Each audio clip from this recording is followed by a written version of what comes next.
روزای سخت نبودن با تو، خلأ امید و تجربه کردم. داغ دلم که بی تو تازه می شد، هم نفسم شد سایه سردم. تو رو می دیدم از اون ور ابرا، که میخوای سرسری از من رد چی. آسمونو بی تو خط خطی کردم. چجوری میتونی انقدر بچی؟ چجوری میتونی انقدر بچی؟ سکوت قلب تو بشکن و برگرد، نذار این فاصله بیشتر از این شه.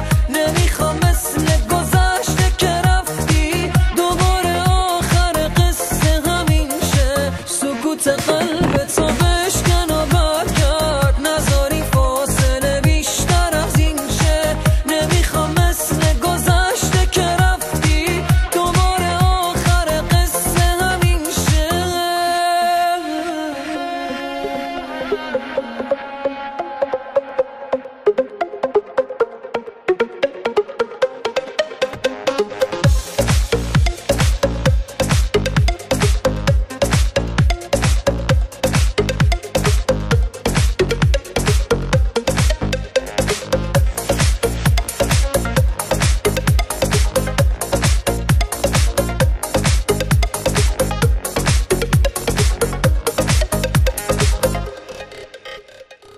روزای سخت نبودن با تو، دور نبودن تو خط کشیدم.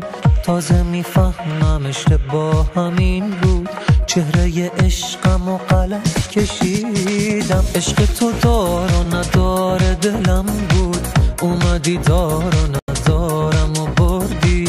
بیا سکوت تو بشکن و برگرد، که هنوزم تو دل من نمردی، که هنوز